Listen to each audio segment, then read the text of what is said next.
Est-ce que vous êtes pour ou contre le métissage? Je vais être tout aussi clair que je l'ai toujours été.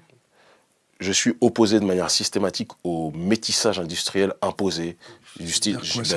non mais si tu me poses une question, je réponds. Je t'explique. Benetton, qui nous dit en gros que le métissage, c'est l'avenir du monde et que sans métissage, on ne va pas s'en sortir. C'est des conneries, ça. Le Brésil, pendant des années, a dit que c'était le pays de la démocratie raciale, le pays du brassage et du métissage. On nous montrait à la télé que Ronaldinho, Copacabana, les femmes bronzées en string, etc. Et puis on disait, ah, le Brésil, c'est génial, c'est le métissage. Ben, moi, j'ai été au Brésil une fois, c'est l'un des pays où les Noirs souffrent le plus en dehors d'Afrique en termes de discrimination et d'ostracisation.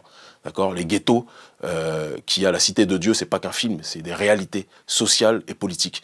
Le métissage, ça ne gomme pas les effets pervers de l'extrémité du néolibéralisme globalisé qui est quelque part la suprématie occidentale, comme certains l'appellent, comme l'appelait Francis Cress-Welsing. Elle parlait de white supremacy.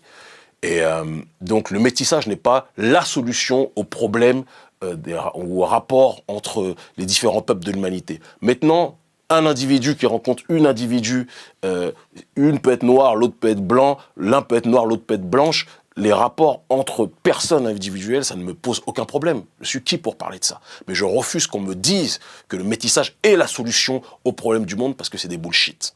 Voilà, c'est tout. Et moi, j'aime la diversité. J'aime la couleur dans sa diversité. Et si Dieu a fait toutes les couleurs, c'est pour qu'elles puissent se connaître, se comprendre, s'entendre. Et je préfère un bouquet de fleurs multicolores qu'un bouquet de fleurs Michael Jackson avec une seule couleur. Voilà, tout simplement.